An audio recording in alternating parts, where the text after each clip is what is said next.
Welcome to Taylor Chair in Philosophy Lecture. And my name is Robin Wang. I'm current Taylor Chair in Philosophy holder. So let me begin first. I want to thank you Amelia Rice from Academy of Catholic Thought and Imagination. So basically this event is sponsored by Academy for Catholic Thought. So she really put a lot of work into it. And also Alexis Dolan and from Philosophy Department. This all this wonderful food there make this event possible. Okay, today we have a distinguished philosopher and a speaker, scholar, and Owen Flanagan. Flanagan is James Duke Professor of Philosophy at Duke University. And also he is well known for his work on consciousness, philosophy of mind, moral psychology. Now, regarding his education, he told me he's a good Catholic boy because all his high school is a Catholic training, and the undergraduate is a Jesuit training in Fordham. So he knows what is a Jesuit education and serve him well.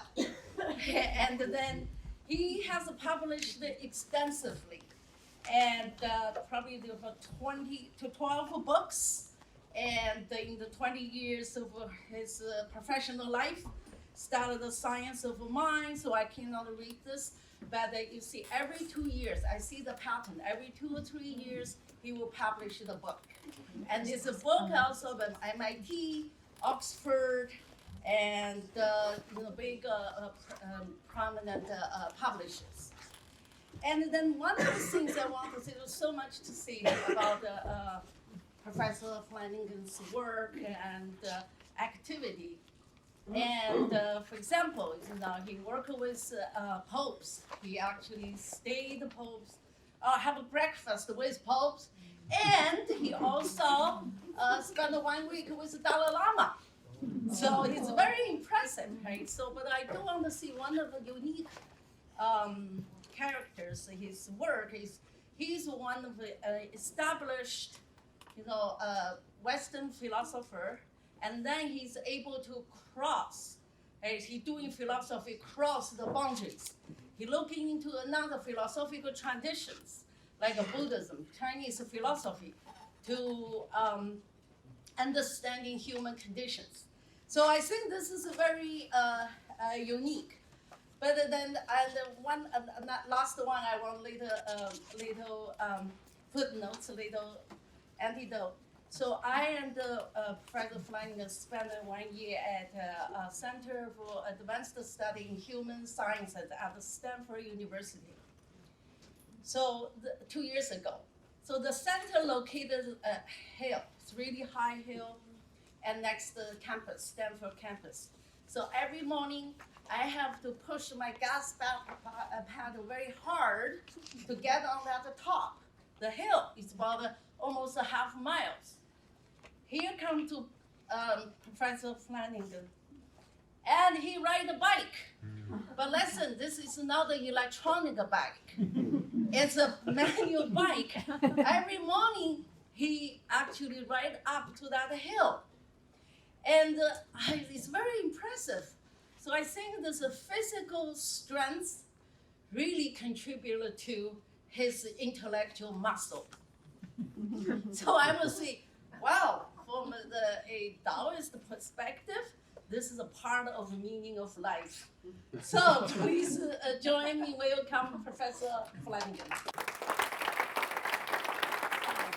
Thank you. I forgot to read his book. Okay.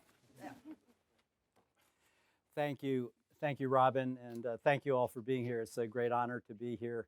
I always feel comfortable among Jesuits. I did tell Robin that I was a good Catholic boy, but no, I'm very. I was very blessed by wonderful education I had in the Catholic educational system, and I think I would never have become a philosopher hadn't it been for the fact that my father, when I was about 13, My dad had was a soldier in the Second World War, and like many people who came from families that had never gone to college, he came back and he went to college on the GI Bill. And when I was about 13, and he could tell I was having theological doubts, and he brought me an abridged version of Thomas Aquinas' Summa Theologica. I was smitten, and the rest is history. I'm a philosopher for that reason. So thanks, Dad, and thanks to Jesuits. Well, Thomas, of course, wasn't a Jesuit, but we Jesuits say he's one of us, really.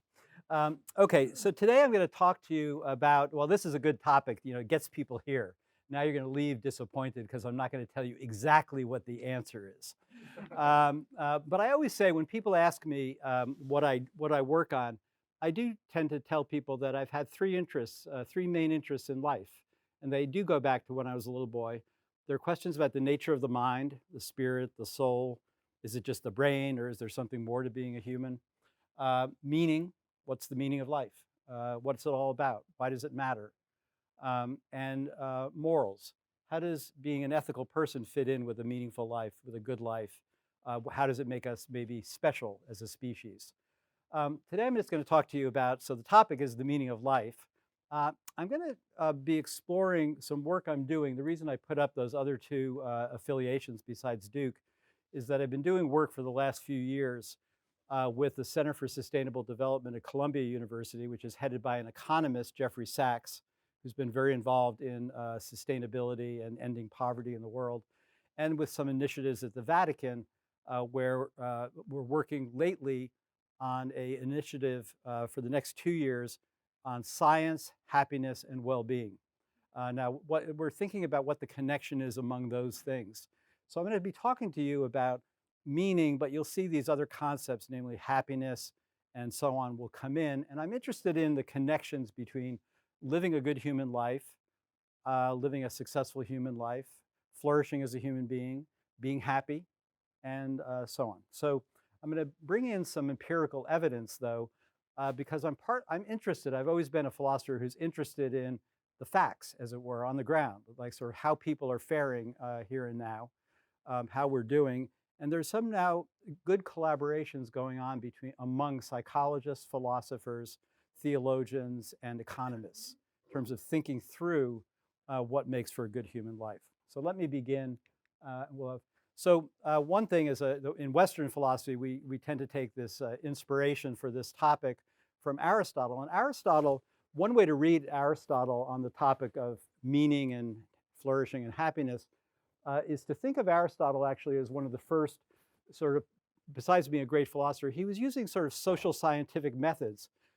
One thing that we know from his great text, the Nicomachean Ethics, is he tells us that he went around among his fellow citizens and he would ask them, what do you want more than anything else? What do you want for its own sake? Like a lot of things you want, like money, clearly money is good for things. You can buy things you want with them, but just having the money is not a good thing. And if you're attached to just having the money, that's kind of peculiar because you're just attached to like dirty paper with, little cocaine on it, I guess, right? But that's just not a good thing to value the money itself, but you value the money because of what it can get you. So that's an instrumental good, but what's the goal? And Aristotle, this is kind of surprising that he found this because it's kind of a new word in Greece at the time. Plato doesn't use this word much. Plato uses it once or twice. This word eudaimonia. The word Aristotle says, everybody says they want eudaimonia. They want to be a eudaimon. And when I was in graduate school in the early 70s, we translated that as happiness. Then all of a sudden in 1975, it was announced to all of us graduate students, we are not any longer translating eudaimonia as happiness, we're translating it as fulfillment or flourishing.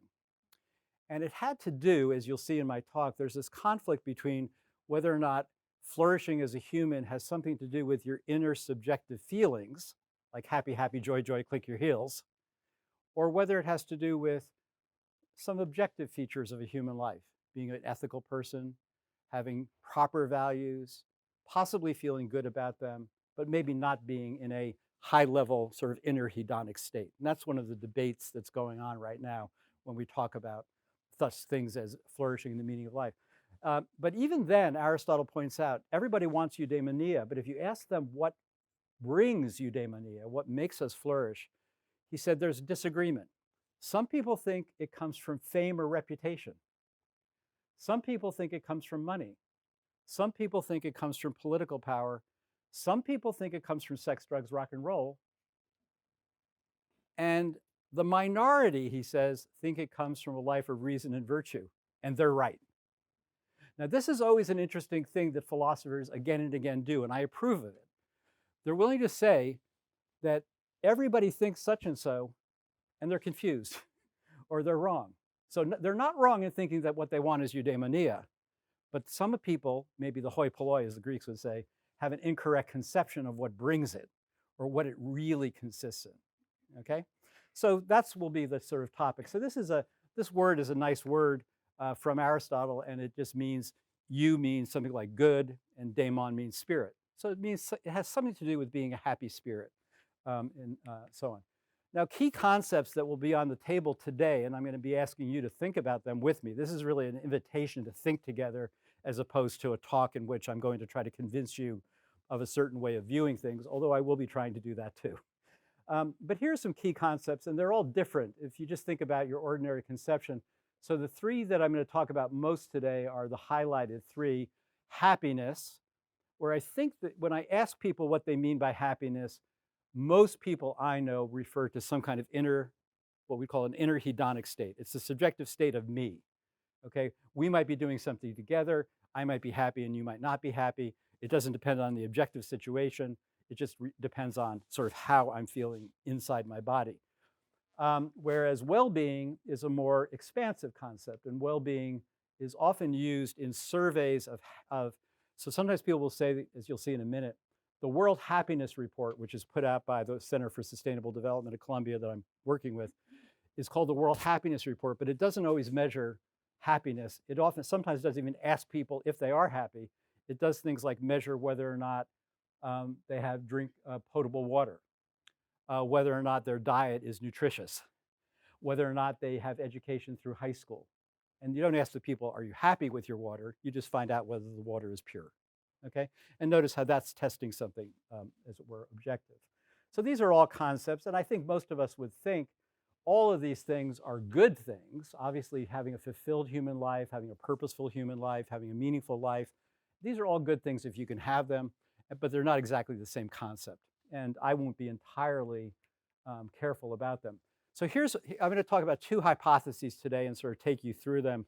This first hypothesis is one that identifies meaning with happiness. It would say something like this: a meaningful human life is a life that's happy for the person who lives it, or for the creature who lives it. So meaning or fulfillment or purpose comes from being happy. If you live your life as a happy soul and you die, you've led a successful human life, a meaningful, purposeful one. We'll talk about it. So this could be said in various mottos. I put them up here. Meaning comes from happiness. So that idea would be you can't have a meaningful life if you're not happy. Meaning is happiness. That's stronger. A happy life is automatically a meaningful life, and a meaningful life is a happy life. Okay, so this is hypothesis one. Now, right out of the gate, this is where there is empirical evidence. So this is the latest World Happiness Report cover. And this is, again, one of the reasons we're having these discussions at the Vatican and elsewhere about these things. So this is the 2019 report. I believe it came out last February. You might have seen it in the papers. And here's the list. Now, I don't doubt if you can see it in the back, right? Probably. Are you guys seeing it like rows 4 or 5? How far back do you see it? It's like an eye test. Okay. So some of you are seeing it. Yeah, there's an E there. Well, let me I do need to talk about this, and I apologize that it's just not in focus. So this is typical of these reports. The ranking of happiness is Finland first, Denmark, Norway, Iceland, Netherlands, Switzerland, Sweden, New Zealand, Canada, then Austria, okay? It's the North Atlantic countries. Now, what's going on here next to it in this area here is the statisticians do all kinds of analyses of what they call analysis of variance and all kinds of sophisticated tests to try to figure out what contributes to these high rankings, okay? Now, this one here, this first bar, the purple one, is the amount of the variation that's explained by gross domestic product. So for a long time, economists used to think that what made for happy people is a lot of money. They used to make the mistake of thinking that you could measure the happiness of a people by the gross domestic product of the whole country. As people back in my generation pointed out, though, the gross domestic product of a country counts things like the amount of nuclear weapons it has. Those are worth a lot. It also doesn't control for economic inequality. So you may know something the economists call the Gini coefficient measures the amount of distribution from how the variation from rich to poor. And there's a very high Gini coefficient in, for example, the United States, which has a very high GDP. But as you know, probably, there are 3 Americans who have more than 3 American billionaires. You know their names. They have more than the bottom 50% of the people. Yes, ma'am. He has a mic on my chest here. Am I not projecting? Okay. Oh, so I'm not projecting very loud. My voice usually does. Now you can hear me. I apologize. All right. So back. Oops. Sorry. So what we have here is, so this one is explained by GDP, but these other ones, for example, is explained by social support. And that actually turns out to be the most predictive question. You'll see in a minute, I'll put up this question. The question is something like this. If you fell off the bar stool here today, do you think there's someone who would take care of you? And in sub-Saharan Africa, lower than 50% of the people say there's no one. There's no one, okay? So that's the most explanatory question. It's about social support. Now, but the main feature of this mapping here of these countries, by the way, the United States, I think, is number 19 in the latest. Okay, we're never much above that. But there's, anyway, this other, so the yellow here is explained by freedom to make life choices. That actually doesn't fare that much. It's not that explanatory, okay, in terms of the overall well-being scores that are given. But what is the social support is the biggest. The actual average salary comes in about 11th, okay, as you'll see. So money doesn't bring happiness. So this would be one way to start, sort of where people, when Aristotle said, some people say money brings happiness. This is empirical data that says actually money doesn't bring happiness. It's relevant, okay? It's good if you have it, but above a certain point, as you'll see, I'll talk about it in a minute, it doesn't actually produce much happiness. Now, what's problematic about this ranking, though, right away, and this is where the trouble with the concepts comes in, is that I was just at a meeting with the president of Finland last week in New York, the last president of Finland, and she said this. She said, well, if you've been to Finland, you know that we're not a really happy, click, joy, click your heels kind of people, okay? We're not happy in the sort of inner hedonic sense. She said, but our people feel very safe because there's a social safety net, that you don't fall through the bottom. If you lose your job, you don't lose your medical insurance, okay? So that, and this is a well-known feature of these states in Northern Europe, they all have good social safety net systems, okay? And they have good educational systems, so that there's not fear and anxiety about losing out in an economy where you lose work and you suddenly have to pay the $500 a month for your health care. Okay, these countries, none of those countries have that. What they don't have, and this is interesting for conversations we have at the Vatican, is that you'll notice of the top 10 countries here, again, Finland, Denmark, Norway, Iceland, Netherlands, Switzerland, Sweden, New Zealand, Canada, Austria. You notice anything, other feature about them that you think about? They don't what? They don't have a lot of land. They're actually relatively small. They're not very religious. They're actually the least religious countries in the world, except for Austria. I mean, among the least, okay? So this always adds interesting sort of discussions that go on about the importance of a kind of religious aspects of our life, because these are, even though a lot of them have state religions, by the way, Norway is a Lutheran country officially. England has the Church of England and so on and so forth, but they're actually less religious. Now, it isn't that that stays all the way through, because China is about 243rd, and that's the least religious country in the world. People, by the way, say, who do these surveys, that the two most religious countries in the world are India and America. That's interesting. Okay, it's an interesting fact about us that, according to the social scientists, that's the way things are. Okay, but so the first point is that this is called a ranking of happiness. It's called the World Happiness Report. But if you talk to some people in these countries, they'll say, well, we don't score that high on inner happiness, but it's the objective situation of our life that is the most important. Now, I mentioned a minute ago that the single most predictive question is this one about social support, about if you fall off the bar stool. If you are in trouble, do you have relatives or friends you can count on to help you whenever you need them or not? And this is the most predictive one. Okay, whether there's solidarity among people, whether or not you can count on someone. And I think we all think in America, if we're in the right coffee shop or the right bar, there's someone who will take care of us, namely the anonymous person next to us. But to live in societies where they're so degraded by war and civil war and racism and other kinds of terrible things, the fact that half the people don't think there's a family member that they can count on is a disturbing fact. And this is something that has everybody's attention.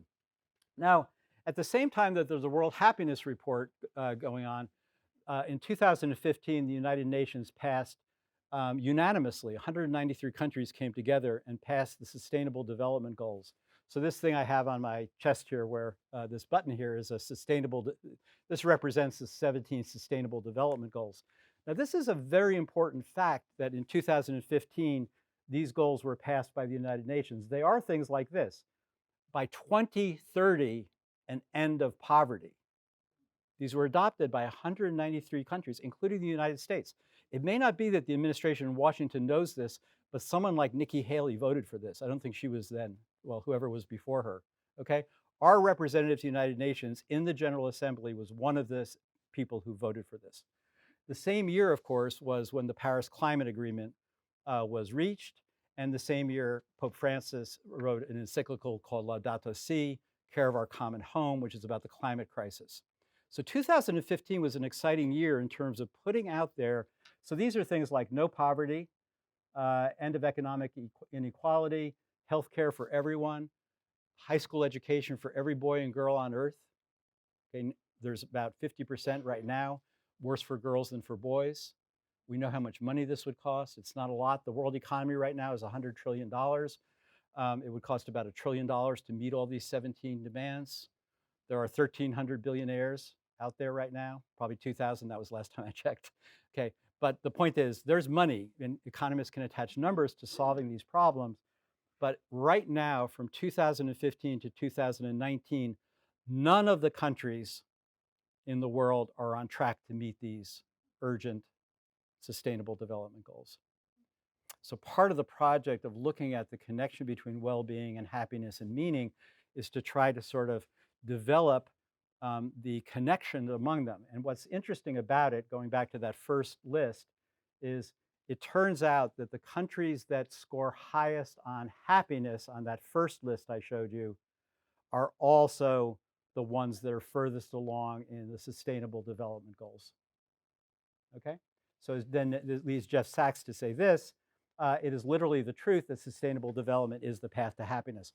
The evidence doesn't quite show that, but it shows that there's some connection between how far along you are in the benchmarks. There are 265 empirical benchmarks for the 17 Sustainable Development Goals.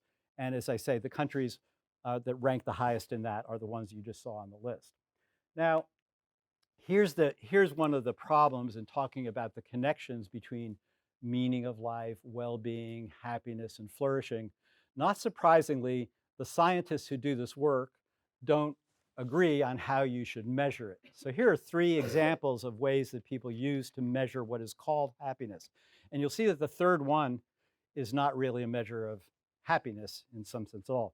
So the first one is called affective hedonic well-being measures. And these are actually things that sometimes, I don't know if any students here have been paid to do this, but Gallup and other places pay people to have an app on their phone. And you learn throughout the day that every so often, every 5 minutes maybe, you enter a number on a Cantrell ladder, 1 to 7, about how happy you were moment by moment. You could go +7 to -7 or +10 to -10, okay? So if you had a really wonderful experience, you press a +10, and if you had a terrible, miserable experience, you press a -10. It's a little bit like when you go to the doctor and the doctor says, so you're here for your knee, on a scale of 1 to 10, how bad is it? Okay, that kind of thing. So technically, we're all supposed to be in touch with our inner life to the point that we can sort of press buttons and give a number, assign a number to it. And then using these things, by collecting this as a big data exercise, some psychologists think that they can tell you at the end of the day what your day was like by how many like hedonic units of pleasure you had.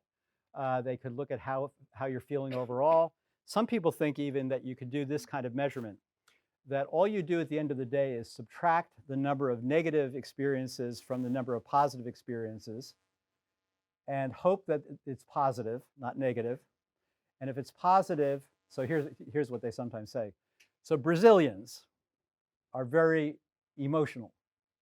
So your average Brazilian will sometimes say, I had 75 positive emotions today and 73 negative emotions today. It was a good day, +2. Then they go to a British person. The British person had 3 positive and 1 negative, +2. They're equally happy. Okay, now this is kind of bizarre, but I'm just reporting to you on how these measures are sometimes done, okay? So this is one sort of crude measure, but you can see from a philosophical point of view, it's not going to be very attractive because it just doesn't tell you what the happiness is about or why they feel in these pleasant experiences, and so on and so forth. A different kind of measure that's very common are what are called subjective well-being or evaluative well-being scores. And these are kind of interesting. You actually ask people to give you judgments about how satisfied are you overall with your life. How satisfied are you? Notice that's a different conception than happy. How satisfied are you with your life overall? Or, as is often done, you can ask by domains. So you can say, how happy are you with your life as a student here at LMU? How happy are you with the part-time job you have? How happy are you with your relations with your family? Okay? You see how you parse this out, and you get interesting results. So that, for example, sometimes I've read reports where sex workers in Detroit and Calcutta were interviewed, and the sex workers in Calcutta still had positive evaluations of their family life, whereas Detroit sex workers didn't have any family life, so they didn't have any positive ones. So you sometimes get cultural variations, okay? And it depends on the domain you're asking about what kind of answers you get. The last one here, and this has been, the philosophers in the room will know that Amartya Sen and Martha Nussbaum, and they go back, they think this is in Aristotle, they try to look at objective well-being. So they ask, as I mentioned before, they'll ask questions like this. How good are the schools in this place? Does everybody get a high school education? They won't ask people how satisfied, for example, this is an example that is used. If you ask a middle-class woman in some places in Afghanistan how much education she has, she'll say 2nd grade. If you ask her how much education, in certain places, she expects her daughters to have, she'll say 2nd grade. And then if you ask her, is that okay with you? She'll say, yes, it's okay with her. Objective well-being measures impose philosophical normative criteria and say, even though she thinks it's okay and she's satisfied with it, it's not okay. It's objectively better to have schools, education through high school. It's objectively better. Just like it's objectively better to have clean water. And you might not know that your water is harming you, but if it has bad stuff in it, E. coli, it's harming you whether you know it or not or think it or not. So this is an interesting move, I think, and it's important to recognize that it's out there and we probably need to do it in the study of life's meaning and of happiness. But these are 3 different ways to do things. Here's an example, though, of how it shows up. I mentioned the difference between Brazil and Finland, say, in terms, or England. So there's a separate poll, but Gallup is an organization that does a lot of this sort of social scientific work. So this is called the Global Emotions. And this is more, and can't see this at all. Okay, these are surveys that they ask people questions. I can't even read them, excuse me. They have a bunch of questions that ask, do you feel well rested? Do you feel sort of calm? Are you very anxious? And so on and so forth. These are negative experience questions, positive experience questions. And what they find is a very different ranking from the ranking of the well-being that I showed you, the happiness report there. So here, these countries are, I'll speak up when I move here, Paraguay, Panama, Guatemala, Mexico, El Salvador, Indonesia, Honduras, Ecuador, Costa Rica, Colombia. That's interesting. Now, what's interesting about this is the only overlap with the other group is Costa Rica. Costa Rica is number 10 on well-being, what I'm going to call well-being now. And it's also here maybe in number 9 in this.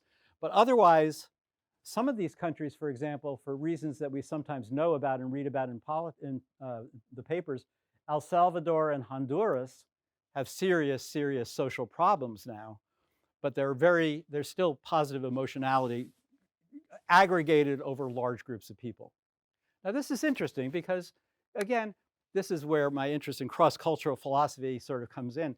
It may well be that the standards for a good human life vary some from culture to culture, and we expect and make normative different sort of emotional, cognitive packages for different people. But this is an example of where, if you ask how happy are certain people, notice already what I've taught you is, or explained today, is that there's 2 entirely different measures. Those one measures that get you the Northern European countries seem to be measuring subjective well-being, how satisfied are you, and also objective conditions. This is a different measure. This looks like it's measuring something closer to the how are you feeling about your life? Are you, happy? Are you really happy?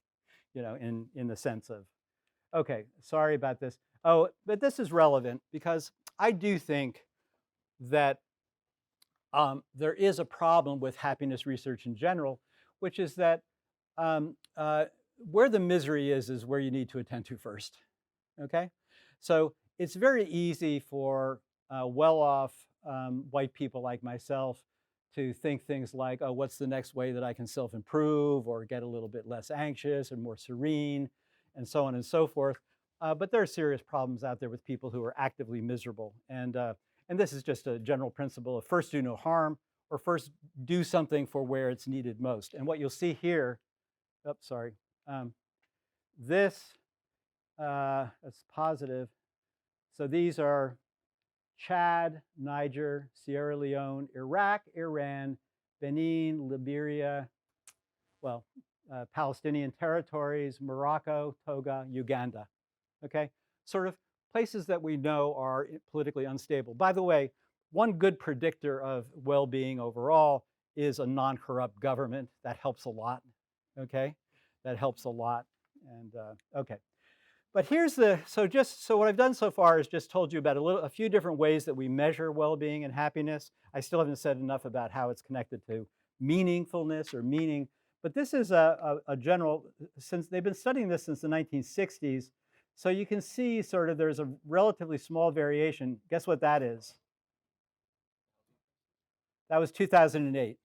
Yeah, that was the 2008 what do you call it now? Great Recession. Okay, so that was bad, but we were already not doing too hot there, and now we're still pretty low.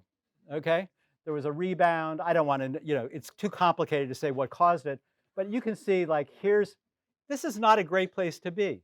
And this is just in the US, okay?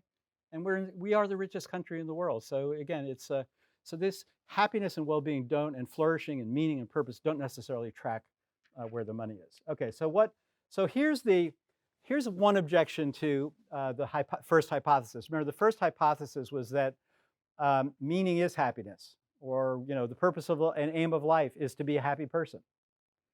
But I ask you to reflect on this question. Maybe you haven't already. Some of these people you know about.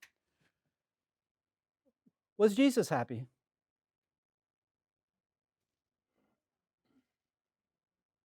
Sometimes. You read the Gospels, and, happy is not what would come to mind. Happy is not what would come to mind. What about the Virgin Mary? Nothing to indicate she was happy. Have any of you read Colin Toybin's The Testament of Mary? Meryl Streep did a one-woman show of it on Broadway. Mary is depressed. Says it wasn't worth it. It wasn't worth it. She's suffering. Mary suffers. She might be good, wonderful, sublime. Jesus might be the Son of God. Happy? I don't see it. You might want to argue it. Socrates, again, students of Plato, definitely not happy. Buddha, they represent him as a fat, happy guy, but he was scrawny. Again, so Eleanor Roosevelt, Mother Teresa, Martin Luther King Jr., Mahatma Gandhi, Nelson Mandela, Nelly Mandela. You think of all these great people, happiness is not what would come to mind. I don't think. Now, you might argue in any particular case, oh, they were really happy. But I don't see it. But what did they live? They lived meaningful human lives, okay? Not just by the effects they had, but possibly from the inside, that they saw that what they were doing was a matter, it was of some consequence. It was from some higher purpose. So could a human life be a meaningful one without being happy?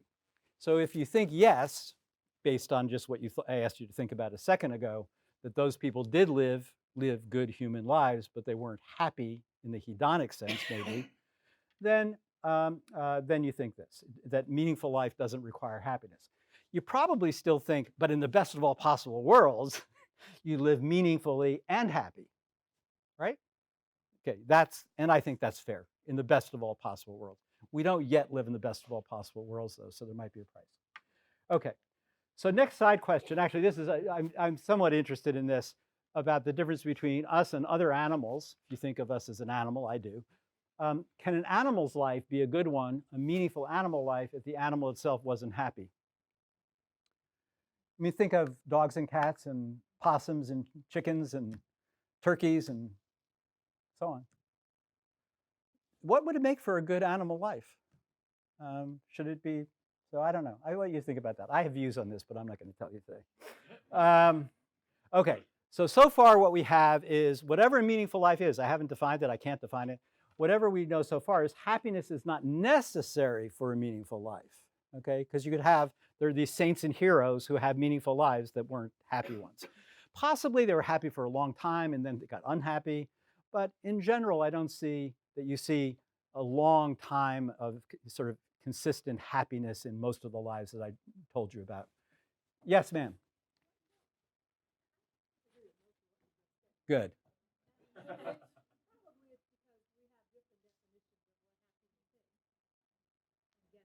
Yeah.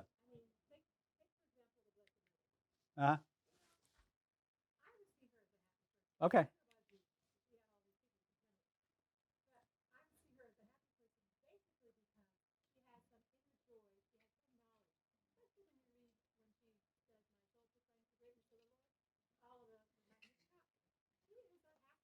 Okay.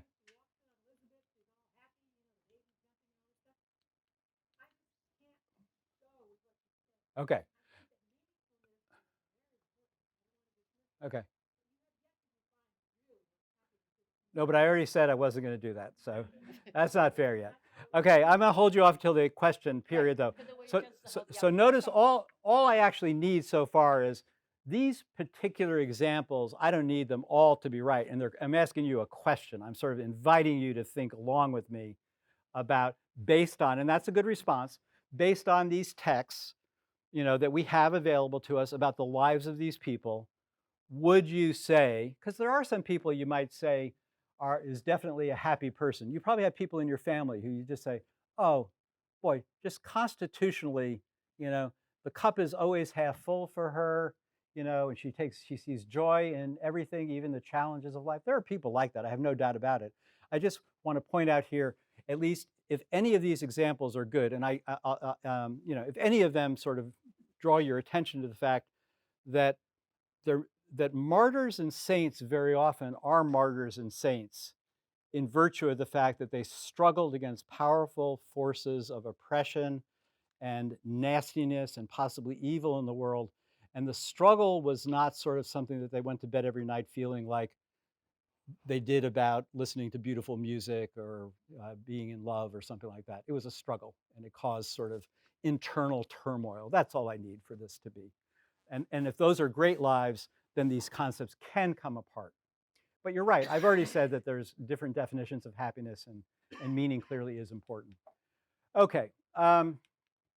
So still, you might think that even if happiness is not absolutely necessary for a meaningful human life, it's sufficient. Like that is, if you are happy, then you have lived a meaningful life. But even that won't work. And I'll tell you a little story here about my first interaction with Buddhists was in 2000. I was invited to Dharamsala to be part of this meeting called Destructive Emotions and How to Overcome Them with the Dalai Lama and a few scientists.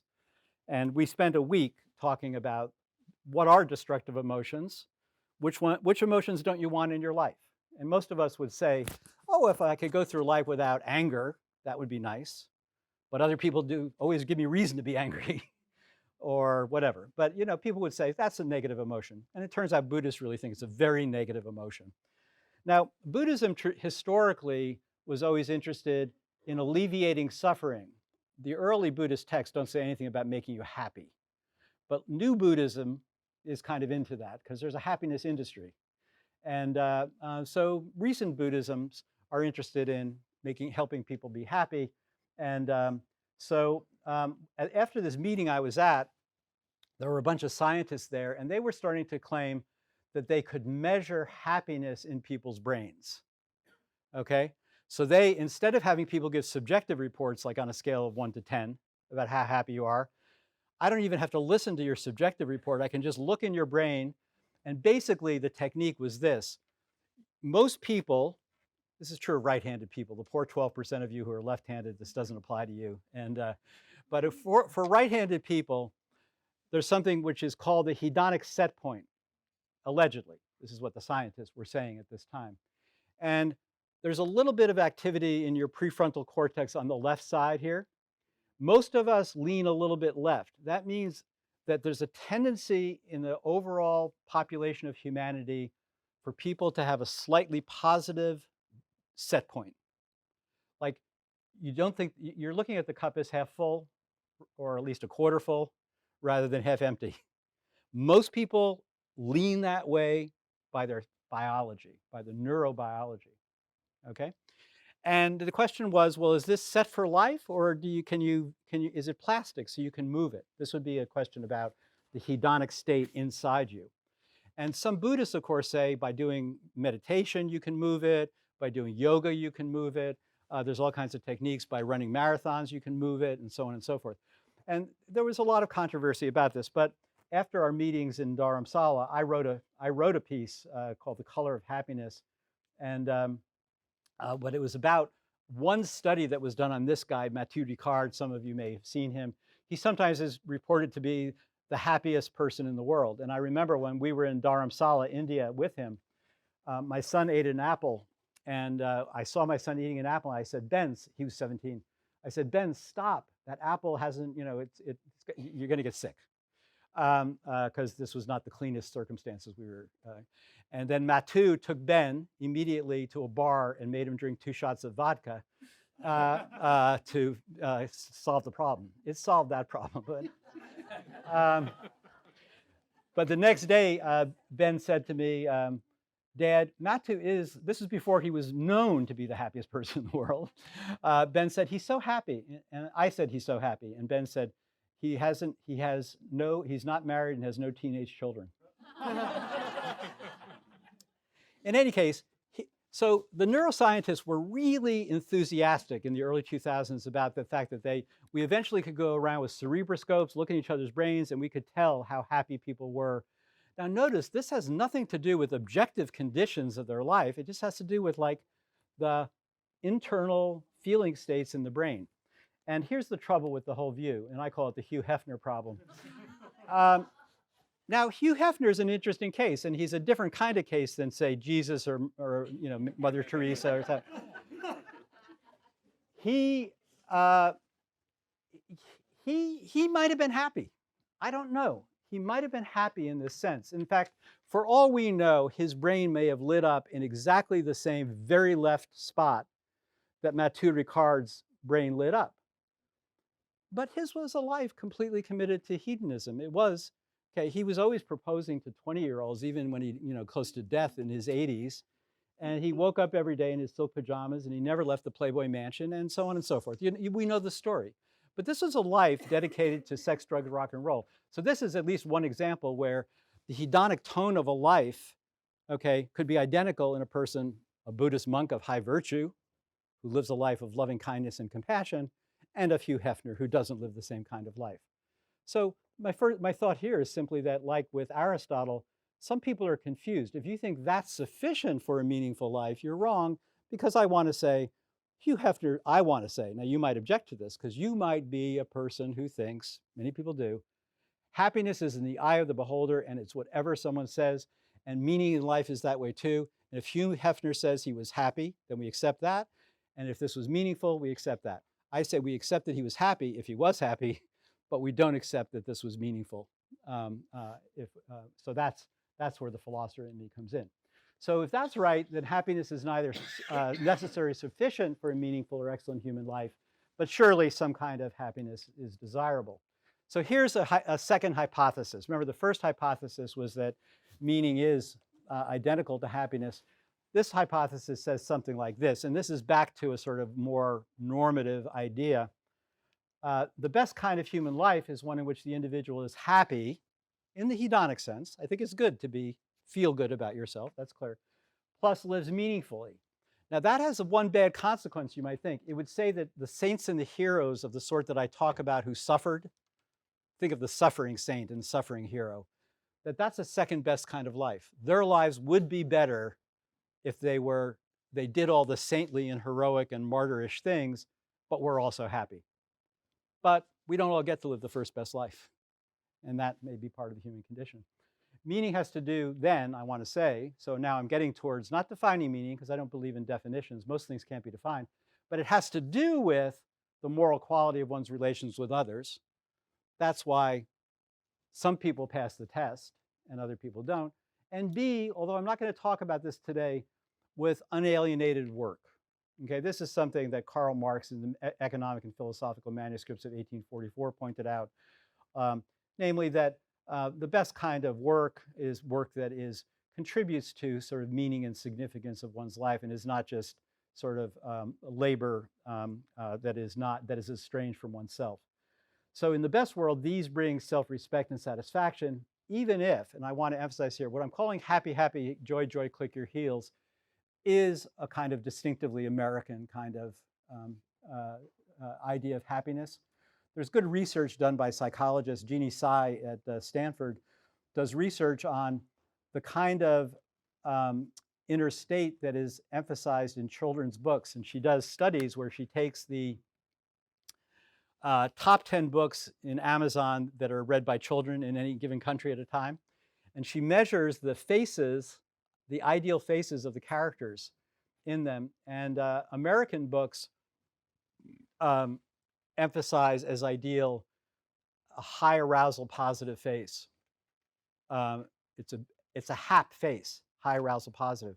It's basically that sort of superficial shit-eating grin. That's very American. Children's books in East and South Asia don't emphasize that at all. There's a serene face, a calm face, a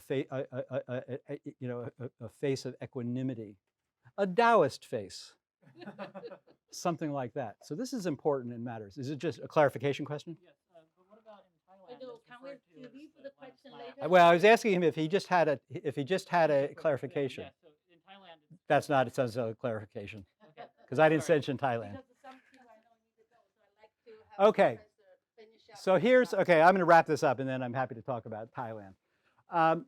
So meaning and moral. So here's one thing you might wonder about, because I've indicated that I think that with the philosophical consensus and with Aristotle, that a good human life does, in a meaningful human life, there are certain objective standards. Possibly they have to do with the having certain virtues. Now, what some people say is that there are certain virtues universally that are reliably associated with meaning.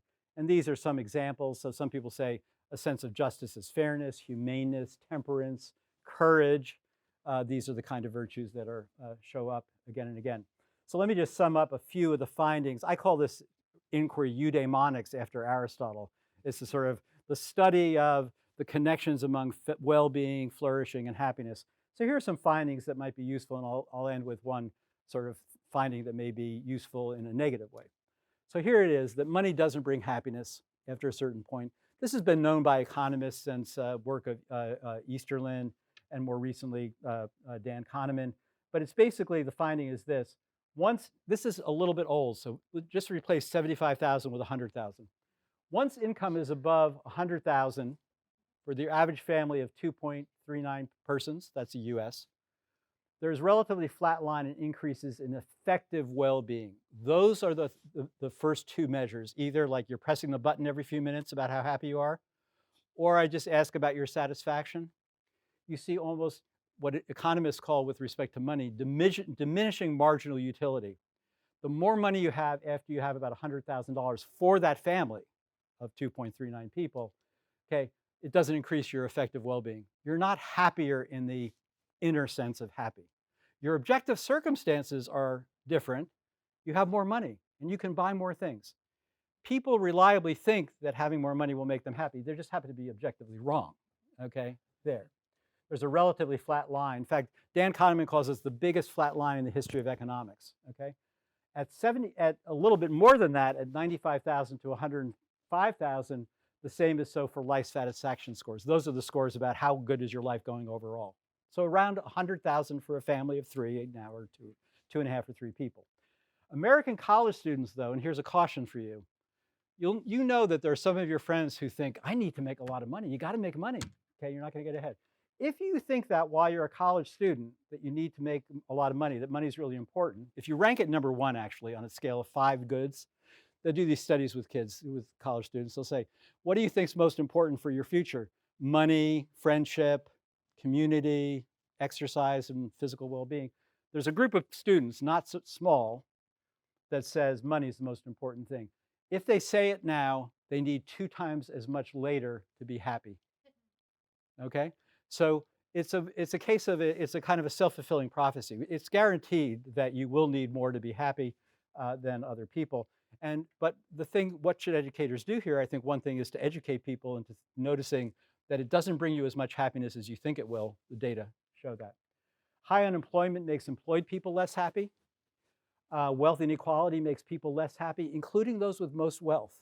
So right now we have a very high Gini coefficient in America. We're not as high as the Middle East, but China and America are very, very high. I mentioned already the billionaires who have more than the bottom 50%. And that actually makes the rich people unhappy as well as the poor people. They get nervous for various reasons. Marriage makes men happier, women less so. Having children, this is important, and this is a way to show that meaning and happiness come apart. Having children, especially when the kids are between 3 and 18, makes parents less happy. Okay, and in fact, the happiest time of a marriage is before the children come and after they leave, if the marriage stayed together. But that's interesting because notice there, clearly if you say to parents, is it meaningful? They will say yes. They will say yes. It's the most meaningful thing I do. Is it sort of like joyous and free? Not really. Not always. I guess I'd say not always. So that's an interesting finding. And I've said this already, that social capital and trust are the most important determinants of flourishing. And here's the good news for those of us who are getting a little older. On all measures of hedonic happiness, there's a downward trend from 16 until age 40, and then it gets flat for a while, and after 50, it goes up until you're dead. And I find this all the time when I talk to mature people such as myself. You just say, are you happy? You say, yeah. I don't pay for my son's health insurance anymore. The kids are not in prison. They're not addicted to drugs. Yeah, it's terrific. It's terrific. Okay, one final thing. Here's one thing that's disturbing, and in terms of meaning, internet and meaning. So I showed you a minute ago the general happiness of American population in general. Here's the general happiness of US 8th, 10th, and 12th graders, so the ages 13 to 18, from 1991 over there to 2017, and that's 12th grade, 10th grade, 8th grade, are the different colors. But notice here, right? So here we are. That's bad. That's bad. Okay. Now what's going on over here? I don't know. But anyway, that's not so good, that trend line. And here's what they're finding, this correlation between hours per day that kids spend online playing either games, texting, or social media. And it looks like there's a very high correlation between lower and lower levels of happiness among young people and use of internet. So this is time spent on the internet and then time sleeping. So sleeping goes down the more time you spend.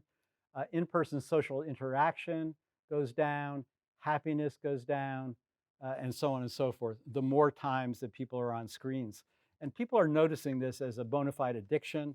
It affects people, older people as well as young people, but it's a disturbing problem. And in some conversations I've had with some young people, they have actually said to me that they think that it's more social media that does harm than gaming. And that there's just sort of social comparison of one's life. There's bullying that goes on. There's disparaging negative values that are expressed. But they think that gaming and texting are not a problem, but that social media is a problem. I guess that's for you to judge. I don't know what all the things are. But in any case, just final words of wisdom. Here's some things that I think, at least I would say, as a philosopher who's looked at the empirical data, we could say with some confidence, put your electronic devices away. One reason is you'll just have more social interactions, and those make people feel good. As Aristotle said, there's only one thing for sure I can say about a good human life. No one would choose to live without friends. And he meant friends in the embodied next to you sense. Work to be morally good, because that will lead to a good life, if anything will. If you can go to bed at nighttime and think that you were a good person that day, that you showed compassion and love and kindness for other people, that you were a just person, that you worked for positive social change. Yeah, when you go to bed and say your prayers, at nighttime, now I lay me down to sleep, and you do a survey of your day, if you sort of live up to your highest ideals and values, that will be a good thing. Treasure your friends and family, seek satisfying work. I didn't talk about that. And work for meaning. Don't work for money. It won't make you happy anyway. Thank you.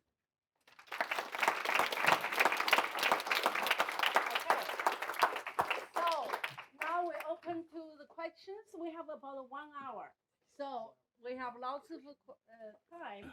But still, make sure your questions. Yeah, I know people need to go, so. Okay, if you need to go, yeah, and also help yourself to get some food. All right, okay, you and then that person. Yeah, go ahead. Why don't you? Can I make a recommendation? Yes. Why don't you do X's, so people don't have to keep raising their hand. Then you can tell which order you want to go in. Okay, except I don't know everybody's. Well, you don't have to do that. You just do it here. You want me to do it? Okay. Yes, you do it. Okay. No, everybody's name.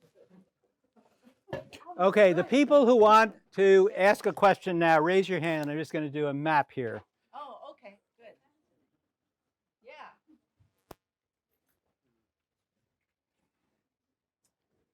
And when I just pointed to you, I'll sort of do this kind of thing, and you identify yourself as that person. Yes, sir. Hello, I'm that person.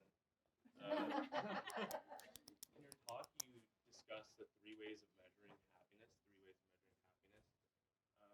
Is it fair to infer from your talk that these 3 ways? Keep going. I'll just turn back to it. Yeah. Is it fair to infer from these 3 ways of measuring happiness that they each presuppose a different definition of what happiness is? And if so, is there any relationship between them? Is there a causal relationship? Do they correlate, or are they independent? Good. Really smart question. So I'll just repeat them because I don't think people can always hear. And I'll try to project now as I'm answering the questions better. So the question was, I talked about these 3. I did something magical. Oh. I talked about these 3 different ways that people empirically try to measure something in the vicinity of what we call happiness. And so the question was, do these things, what's the connection among them? Yeah. So all right, let me start this way. So remember, so the objective well-being people say something like this. They say things. So this is Amartya Sen and Martha Nussbaum are two people in this camp who've put forward what is called the capabilities approach. And they have a list of what they think are things that reliably and objectively help with a good human life. So here are some of them: food, clothing, shelter. Okay. Now, once you have those, they think those objective things in place, then I could ask you, I could say, well, how do you feel about your house? And you say, oh, I used to live in a nicer mansion than this. Okay. So a person with like a super duper house might still not be happy, right? But what they find is reliably, overall, people who don't have to live out in the elements uh, will connect up, whether they know it or not, with these other things being good. You know, you just think about it. If you've ever been really freezing cold at night or really hot, those are miserable nights. So, you know, those objective situations usually are noticed by you or picked up by you. What they do find is there's some studies on women in human development. So Nussbaum and Sen have studied women in India. And what they find is that if you go into a community with bad water and you say to the people there, how's the water? The men will complain about it and the women won't, even though the children have diarrhea and dysentery. And so there's these differences. So that's a question of, you know, you said something else is going on. The woman is being strong. She's carrying on through. The men are wimps. You know, there's a whole bunch of other things going on. But the idea was usually those things will be picked up somewhere up here and will be noticed. So in the best of all possible worlds, people would like to say these are highly well correlated. For reasons that I mentioned today, I'm a little bit, there might be more data on this that I'm not paying attention to. No, so I think that they are different conceptions of happiness. You might just say, this is a measure of what it's called affective hedonic well-being.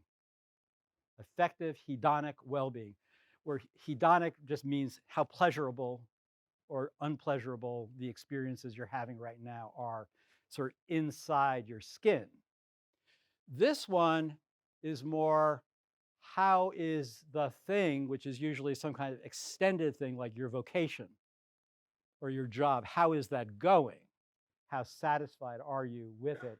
And you might say satisfaction is a somewhat different concept than happy. So it's a really good question. People are working on this.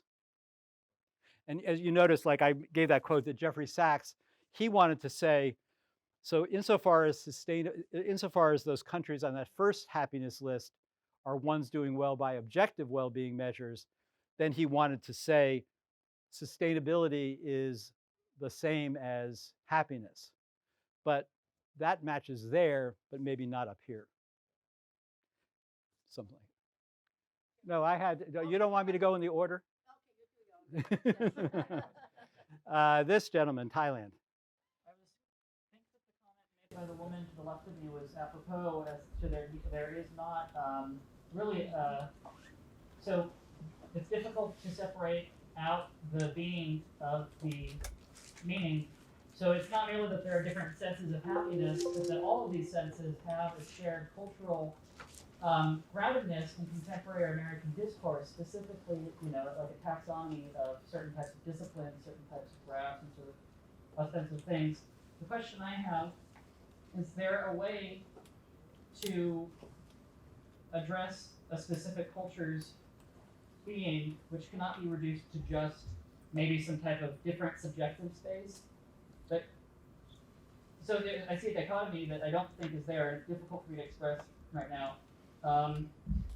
Is there a way to still have these types of empirical tools and also account for the question of the unique being of a culture, so that, you know, the UN doesn't just invade them or they don't depose a leader because the UN wants to? Good. So let me see if I can rephrase that. And no, I get the inspiration here. So you might want to say, one worry you might have about all these measures, let's go back to, you might just say, well, as soon as you do a list like this, whatever method you use, you have a hierarchy and a ranking, okay? And you've then decided, and then people think, well, these are all commensurable. That is, means they can be compared to each other. Countries can be compared to each other across dimensions. And so suppose you find, in fact, this is probably in the data, and it relates to the first question too. So suppose you find, as you will, that there'll be some countries. Bolivia is a good example. Actually, it was in the paper yesterday. The heads of oil, Bolivia has been a socialist country for a very, very long time. And they have the heads of their oil companies who make like only 3 times what the workers make. Those of us in the room who are old enough to, I think, well, there are a few of us. The founding of Ben and Jerry's ice cream was important because, among other things, it was good ice cream. But in addition, Ben and Jerry's said this. They said, we will never take more than 3 times what the janitors and the ice cream makers make. They took $75,000 a year at first, and they paid their lowest paid workers $25,000. And they kept that, and they sold it eventually. I don't know what, but 3 to 1. But you now know in America that, well, what corporate executives get paid in America. So what came up in Bolivia the other day was someone said, when they heard this report about the top executives at Bolivian oil companies only making 3 times, they said, but that doesn't motivate people. Okay, so you could sort of see how this argument would go. So then the argument might be, you start to accumulate data and you say, look at all over even Europe and the United States, you got to pay executives a lot more money, and the empirical data show that. And then we say, so those Bolivians are going to go down the tubes eventually, and they better change their practices. So you're always worried about importing. That's just a case of economic practice, but that's the kind of example where you sort of say, people need such and so, and the countries that don't have it better get it, and we have empirical evidence over here. And that is a problem with using this kind of data, because you have to make independent judgments about what's good sometimes. You're also clearly going to have to allow cultural variation in terms of, as I mentioned, the data on positive emotions, and I think you're getting at this too. Remember the one I showed you there a little later here? The one you can't see, but remember the one that has Paraguay, Panama, Guatemala, Mexico, El Salvador, et cetera? You might just say, well, wait, those countries are not on that other list at all. But those people are kind of, in one sense, of happy. So I'm happy to, at the end of the day, as an analytic philosopher, I say, yeah, you got to parse these things out. You say, there's happiness 1, happiness 2, happiness 3. There's all these different concepts. But you might just say, well, then someone might come along, not the UN, because they're not like that, but someone might come along and say, well, these countries are kind of happy, but they're kind of simple-minded and they're not that economically developed, and we got to help them on the train of economic development. That's what you're worried about. So I think that's, you have to watch that. I hear you. And it's pretty clear that different traditions, I didn't mention on the list of what I put up as concepts, I had happiness, well-being, flourishing, fulfillment, purpose, meaning. I didn't have up salvation. And that's a form of life that many people think about, whether it's a Christian salvation or whether it's Buddhist nirvana. They're very different in kind, but the idea of both traditions in some sense might be thought to be neither of these things. The moral quality of your life matters a whole lot for both those traditions, but you might say, fussing too much about happiness and meaning on this earth, that's not the main thing. So there are multiple forms of life in complex, multicultural, cosmopolitan worlds where we're aware of these differences and we have to respect them. Yeah, we should beware of that kind of using this data to sort of impose any kind of emotional or psychological or virtue equality. The thing I'll say, just go down here again, oops, on these, the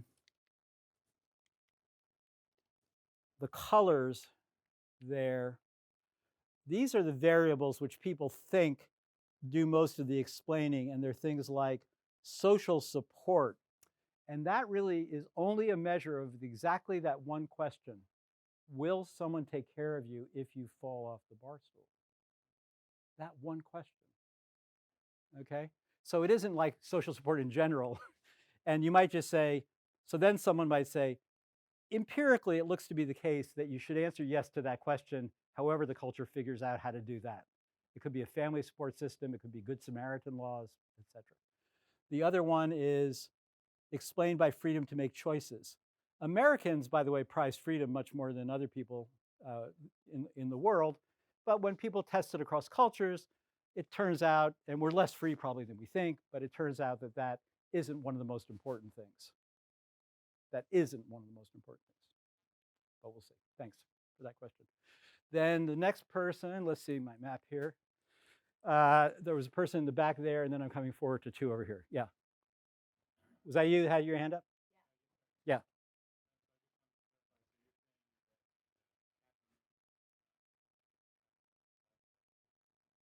Well, one position I'm taking is that happiness is not the same as meaning. Happiness is not even necessary for a meaningful life, because there are these saints and martyrs who weren't happy and they had meaningful lives. And it's not sufficient because of Hugh Hefner. And he's not even a great example. I mean, you might want to argue about Hugh Hefner. I mean, it depends on his other values. You know, I'm being a little bit superficial myself because I don't know much about him except that. And I understand and appreciate the goods that he did appreciate. I just don't think they sort of fit into the kind of a life of sufficient quality. I had up there on the board, you know, thinking about what we say in eulogies. We never talk about, we don't suddenly say how much a person had in their bank account or how many, you know, cars they had in the garage. We talk about how they were a loving, good friend and family member. So, but go on. So, and so what I was thinking was that perhaps, like that particular problem you raised, like, and I don't want to offend anybody because I realize he has a complicated legacy, but I agree with you when you say I don't think he led a meaningful life, but I don't necessarily think that that's connected to his hedonism. I connect it to, you know, his derogatory views of women and the way he enacted those views by sort of objectifying them, the things he said about them personally, the whole class of people he didn't say very nice things about them. So I think that you can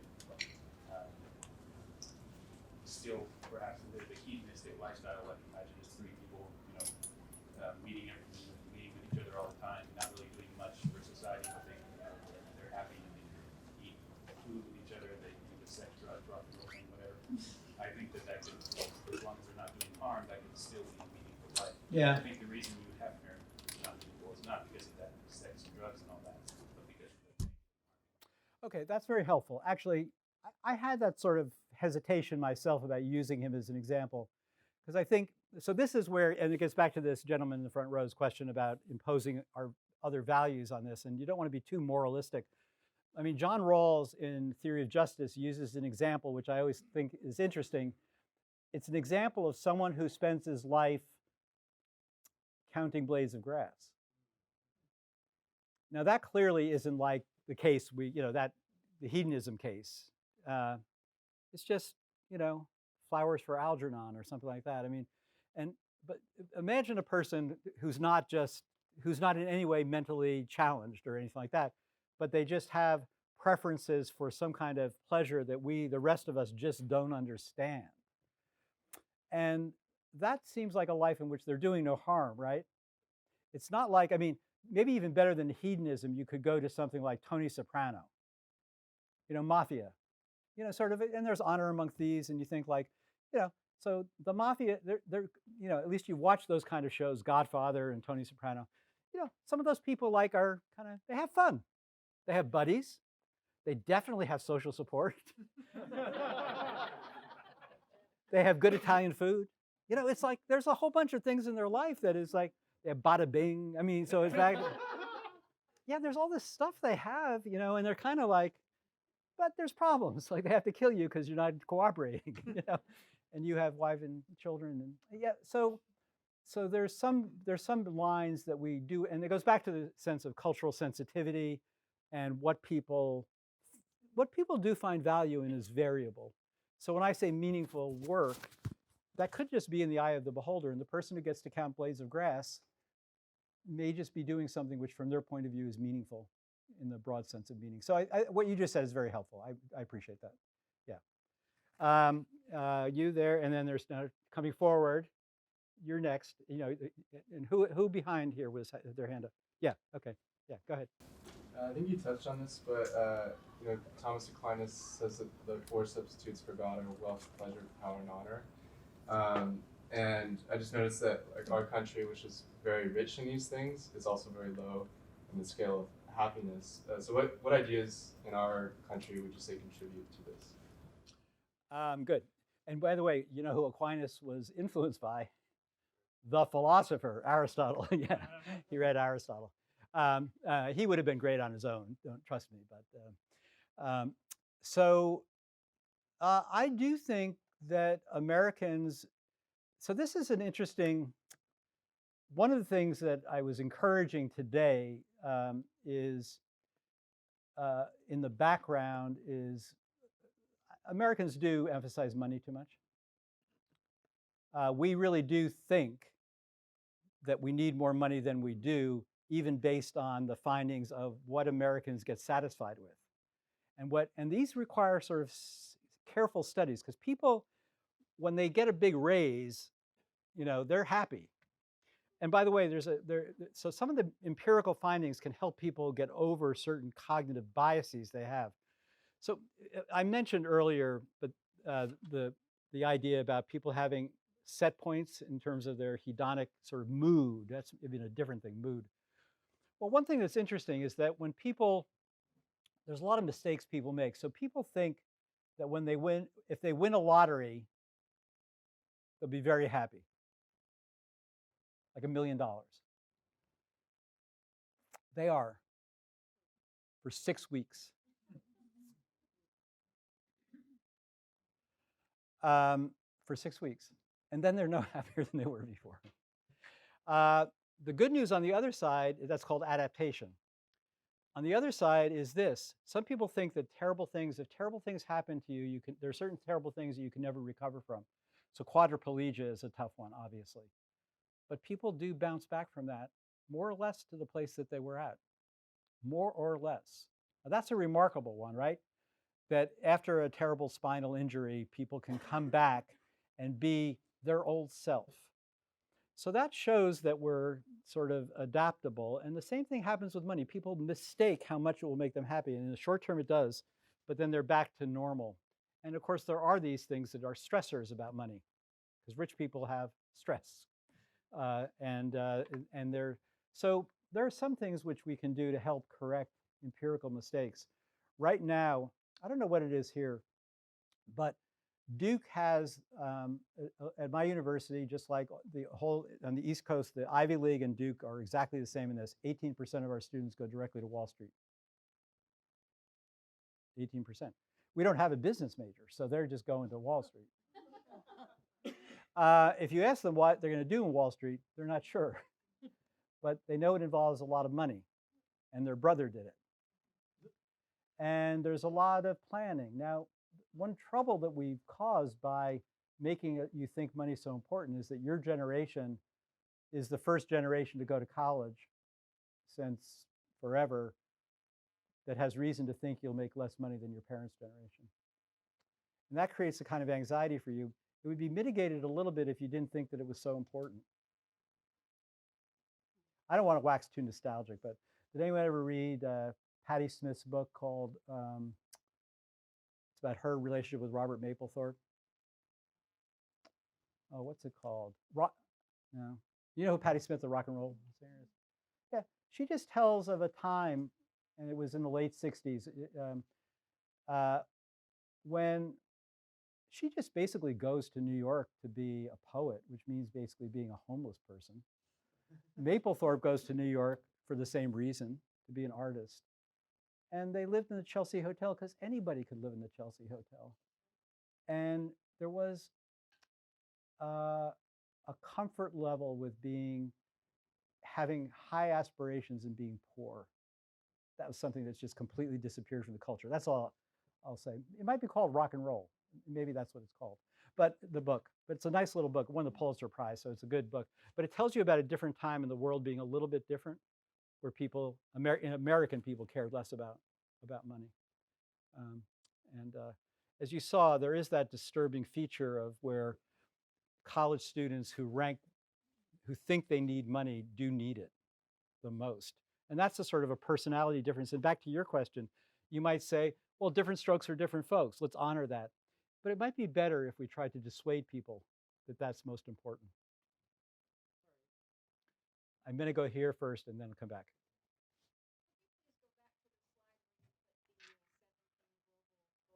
Yeah, I'd be glad to. 193 countries. Yep.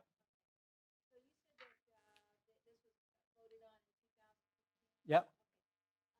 And these are all supposed to be met. The 17 of them are supposed to be met by 2030. And we're 11 years away. Yeah. So are these goals that took the United Nations a long time to come up with? Are these existential, rhetorical questions that can actually be solved? What I'm getting at is, were we on the track in the United States before we got this current administration who has none of these lofty goals in their range at all? Is this one of the big reasons why we are not continuing on the goals? Is it the mindset of the world because of this? Why aren't we on track? Okay, so you might wonder about something like, there's a good, really excellent question. There haven't been too many times in the history of the United Nations where there was unanimity about goals. The first time, I think, about an important matter was in 1948 with the Universal Declaration of Human Rights. Now that was an interesting one because the Universal Declaration of Human Rights, at that time, there were only like 60 countries in the UN. It was most of Europe and then a smattering elsewhere. Remember, at that time, most of Africa was still occupied colonially. I think probably every country in Africa except for Ethiopia. Does that sound right? Because except for Ethiopia was the only African country that was not occupied by colonial powers. And they didn't start to be, so all those countries, which make up a huge number of countries, were not part of the United Nations. So the Universal Declaration of Human Rights was an interesting case of what Charles Taylor, a philosopher, called an unforced consensus, because it's not as if everybody in the world speaks about rights. It's a very Enlightenment, German, European Enlightenment talk. But like Buddhists don't talk about rights because they don't think there are any intrinsic properties of persons, but there were no Buddhists voting at that time. So it was unanimously passed. And how did they agree? Well, they just didn't have to worry about the rights talk. They just said, look, at things like murdering innocents is just something no civilized people go for, so don't do it. And that's a universal right. Sexual slavery is the right to our own body is right. So that was unanimously passed. Now we have many, many more countries in the UN, and I think your question is the right one. These were seen as, by recognition that we live in an increasingly interconnected world, the fate of one and the fate of all are connected. Maybe climate issues and environmental issues have made us more sensitive to that than anything else. But every country voted to do their part. America, you're right about this administration. So gender equality is one of them. Now that's interesting, again, that you can get 193 countries to vote for gender equality, that's a goal by 2030, complete gender equality. You can look this up. These are all listed. There's various sites that have them. climate action, saving our seas. Okay, these are lots of actionable items. I can't even read what that is. Peace. Anyway, anyway, the first one is no poverty, and this is, but it's not just a problem in the United States. These things are expensive, and they do involve redistribution. But there's money out there. There is the money to do these things. Some of them are easier than others. I mean, obviously, the climate change one is more difficult.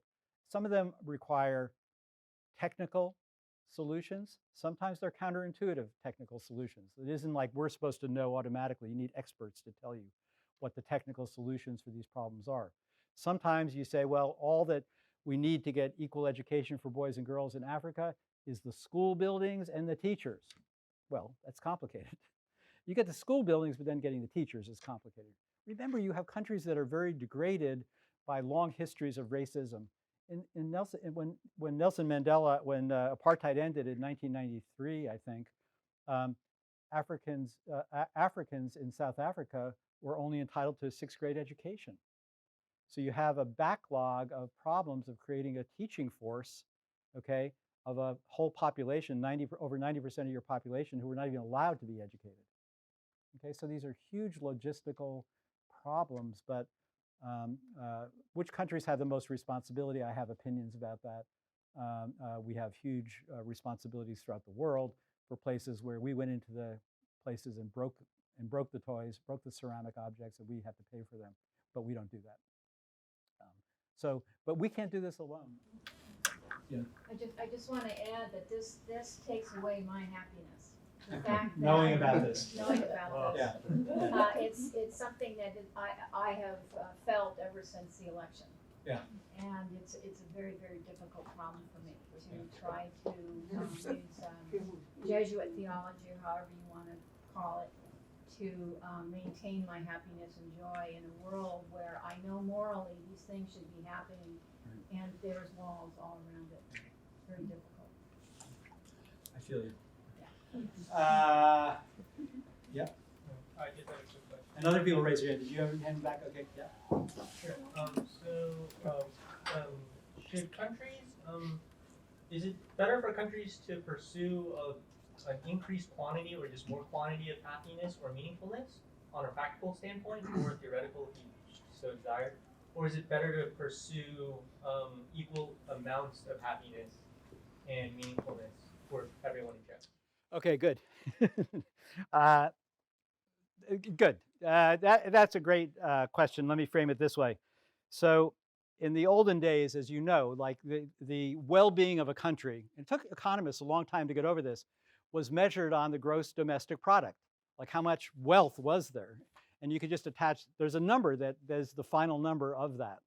But we now know, and it took economists actually during the Arab Spring, some economists I know, it was during the Arab Spring that they started to notice, gee, during the Arab Spring, the gross domestic product of the countries during the Arab Spring kept going up, but there was huge turmoil, okay? And so other measures were going down, the happiness and well-being of the people.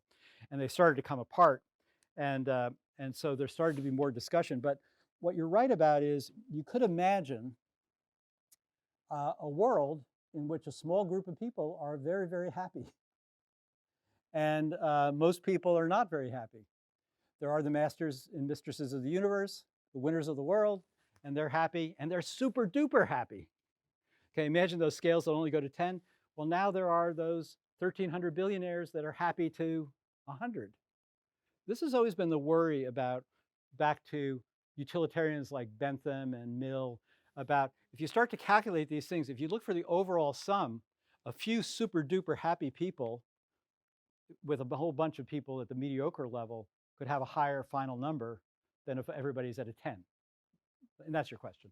So this is a completely, I think, normative philosophical question, or almost entirely, and the answer should be something like that we should care about the well-being of all people equally, okay?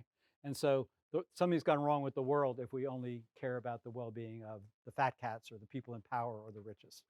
But now you might say there's an empirical component that can help you defend that by saying that we know that in cases where the there's a high Gini coefficient. That's the economic coefficient.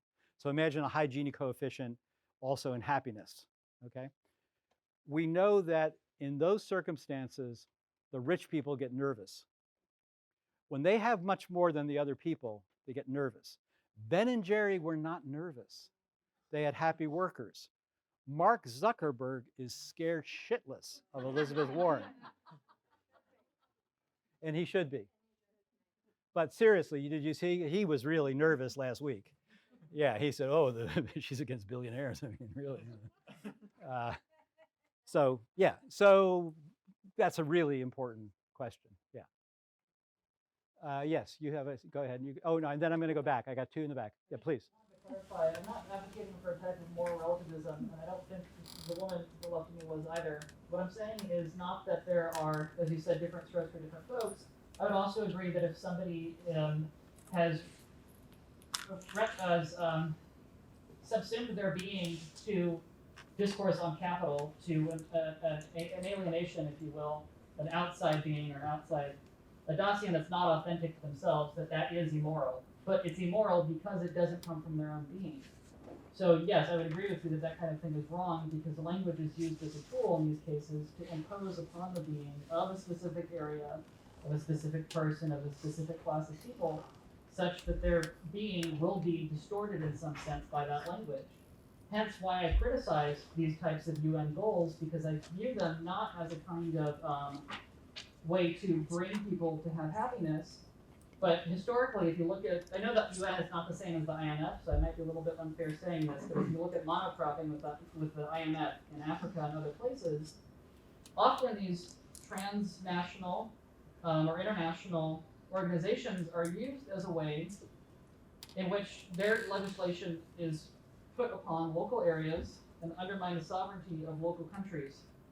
I personally believe we live in a neo-colonial era. So my concern is that this type of moral evaluation in which there is a difference between the subject and objective, what the world is, rather than the subject's being authentic. Literally, I literally believe that it changes the way bodies work and the way that science works. I believe I'm an idealist. My concern, it has to do with that, not that it's. I got other people in the queue. You have to, okay. I think I got your point. Yeah, good, thank you. In the back, please. And then you're next. Oh yeah, please, the young woman in the back, yeah.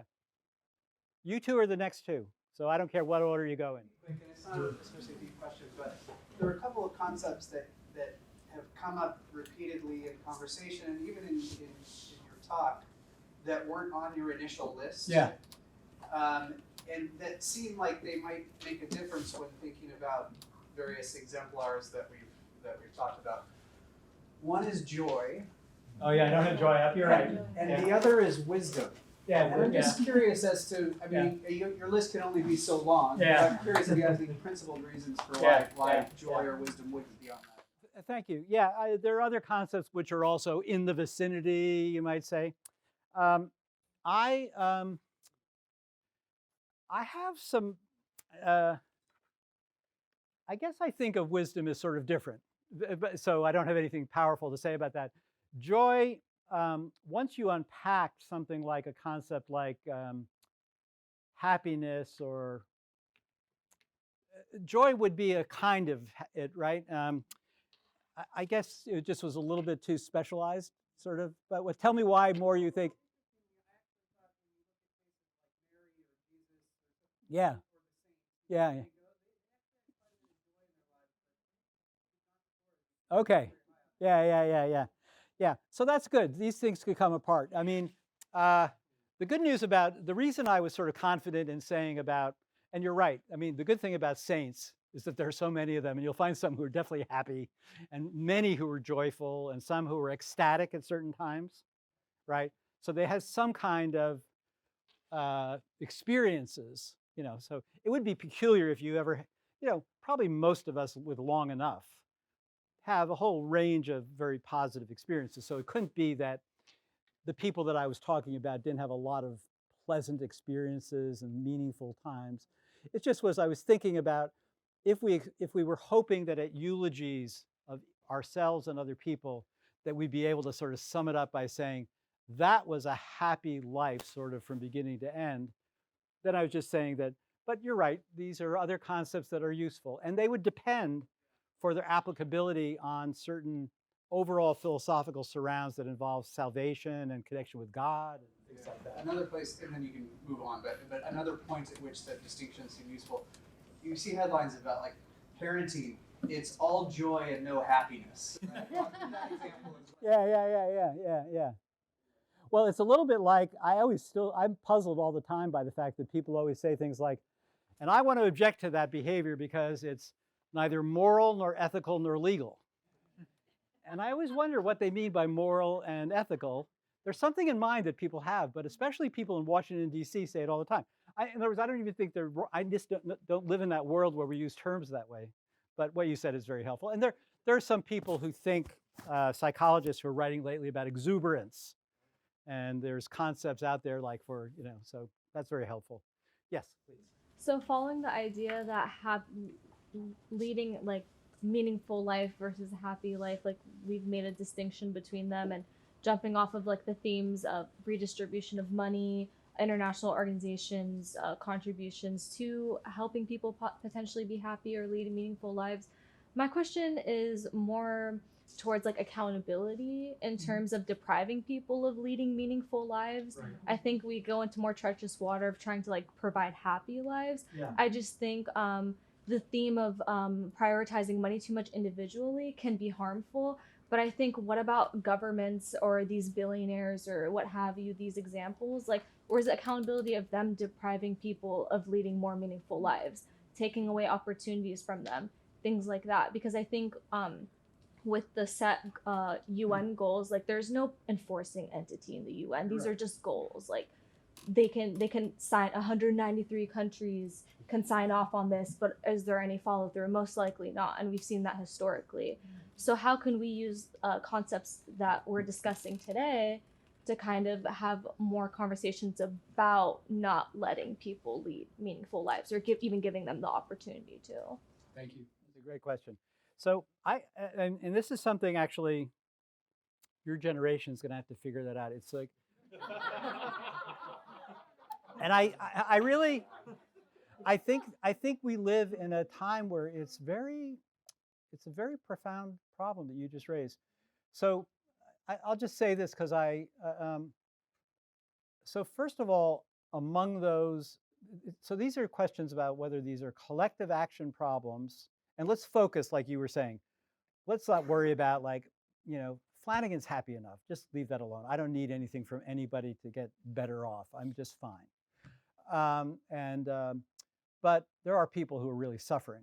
And this is where I think that certain traditions like the Sermon on the Mount in the Gospel of Mark, the Sermon on the Mount is a kind of Christianity that I think is, that's the side of the Gospels that are focused on the poor and the suffering. Original Buddhism was focused on that. Taoism is focused on that. Confucian's not so much. I always supposed to criticize the Confucians once in front of her. But there are these spiritual and ethical traditions which have told us that to take care first of those who are not able to live meaningful lives or satisfying lives or happy lives. Yes. And I think that some of these goals, you're right, there are no enforcement mechanisms, but there are in place good bureaucracies that keep at least reminding the UN countries where they are in relation to satisfying them, just like there are people tracking climate now. But the fact that these are collective action problems, I think, makes it very hard for individuals to know what to do. And like just speaking, like Melinda Gates went to Duke. And Bill Gates is actually like a good guy. And Melinda Gates is a good person. But they have these interesting worries about, they could give all their money away to, and then the question is, fill in the blank. They intend to give most of it away. But they want to have control of how the money is spent. So they give to rich institutions like my own the following gift. all Duke students can go away in the summertime to do philanthropic work somewhere in the world, getting in the way of people, like they, for free.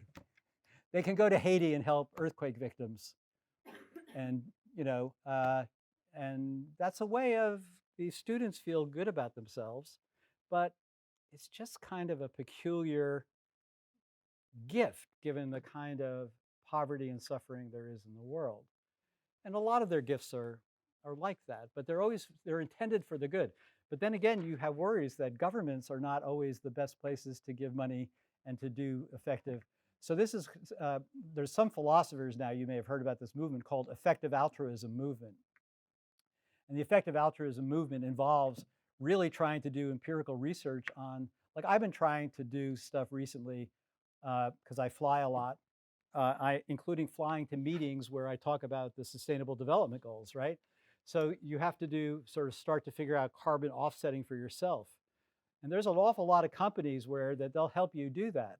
But then you got to find out whether or not those are doing it well, doing it effectively, how much they pay their CEO and their CFO. And it's kind of complicated. And there are websites now that will help you do that. But as far as individuals, especially when individuals themselves don't have the resources, these might be the first time in our lives where we have these intractable problems that occur at the level of all nation states.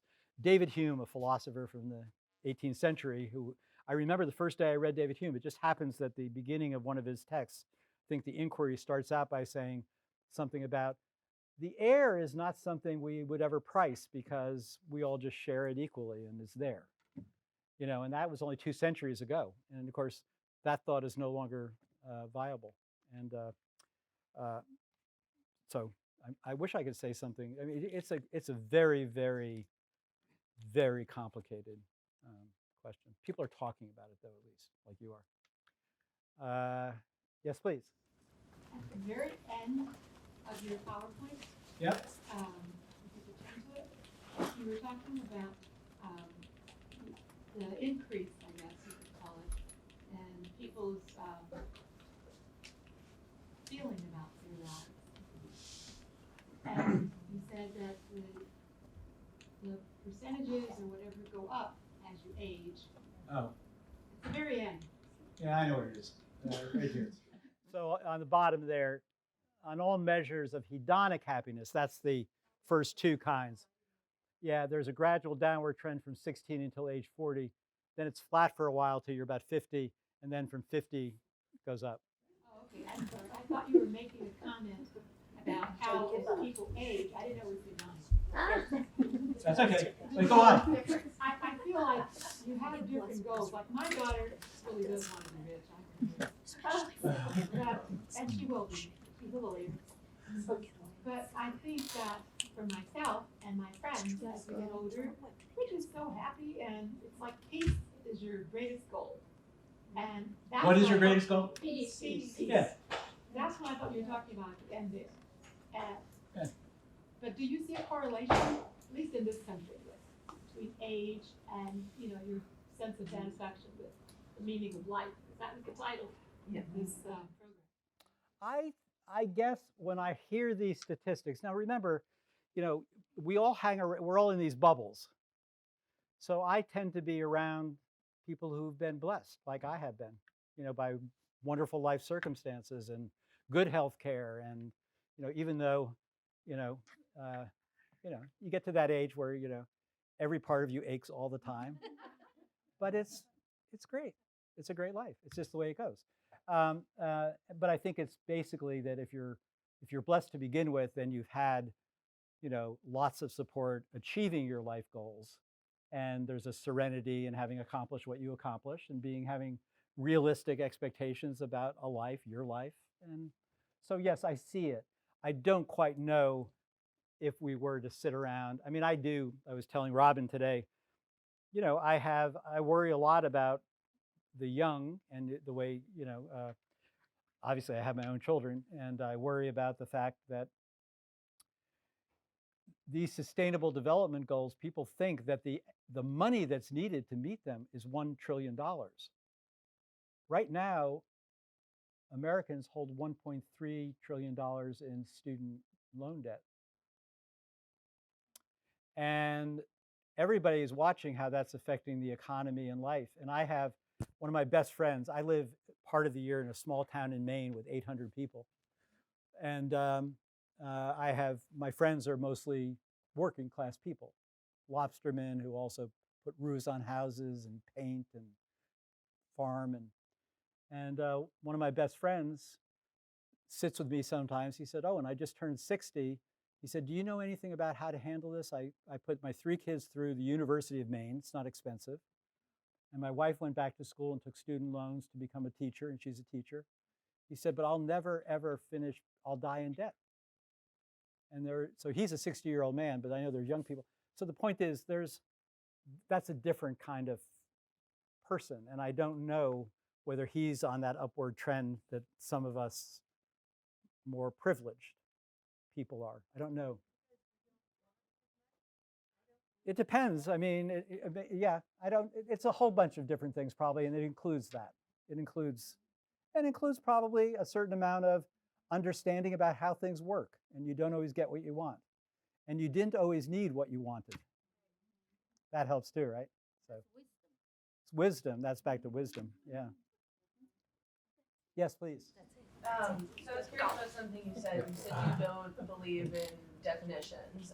That strikes me. I'm kind of the same mindset. And I was just wondering if you think it's safe to say that an elusive concept such as happiness maybe need not be defined. I feel like the definition of happiness is one of those felt knowledges rather than those, necessarily denotative meanings. Yeah. So what I'd say about definitions, when I said that, I thought I'll regret that later today. But there is a long tradition. It starts actually in Plato's dialogues, where philosophers are always acting like, you better define this before we can go on. But work in psychology and linguistics by recent times has shown us that actually not only do sort of private language terms lack definitions, but most things outside of technical scientific terms don't have definitions. I mean, for example, odd and even number have definitions that give you necessary and sufficient conditions. An even number is a number divisible by itself in 2. An odd number is divisible by 1, okay, and so on. So you can do it that way. But outside of things like numbers and certain technical scientific terms, like take a chair. Define a chair. 4 legs? Not necessarily. Does it have to have a back on it? Yeah. Could a piece of wood fallen in the forest be a chair? Yeah. It's very hard to give necessary and sufficient conditions of chairs. You point to instances all the time. And if there was a log there and I say, here, sit in this chair, that becomes a chair. But it's not as if you can define these things. So I think along with sort of Wittgenstein, I think that these things have family resemblances and Zhuangzi. You point to instances and you say there are these different kinds, and you could start to say, like I a little bit did with the different conceptions of happiness, you say there's one kind here which has to do with just your minute-by-minute feelings. There's another kind which has to do with emotional tonality. There's another kind that has to do with your overall set mood and your orientation towards life. There's another one that has to do with your feeling of satisfaction for your whole life and domain by domain. And then there's another kind which has to do with like whether your life is objectively okay. And sometimes those come apart, right? Because sometimes people who have objectively okay lives will say, things suck.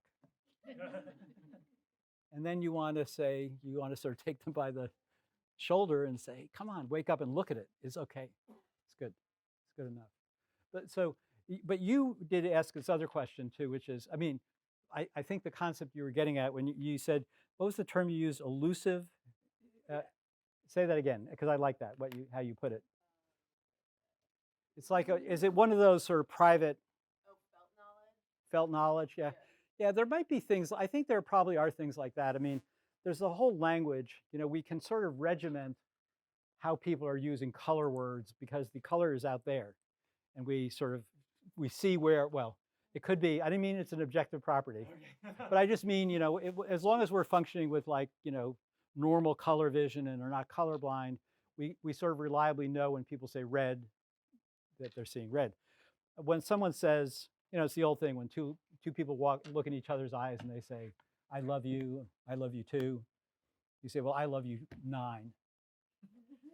Say, I love you 7. I don't know, what, people want to know, like, do you love me as much as I love you? I don't know. It seems like infinite amount of love I have for you. Oh, mine does too. Well, I don't know what they're talking about at that point. I mean, it's all better than, I don't know, some other way of speaking, but these are concepts which, and we know we fall all over ourselves if we try to define concepts. Love's a good example. Tell me what love is. There's romantic love, there's familial love, there's love for pets. They have things in common, they overlap, but they're not the same thing. Yeah, please.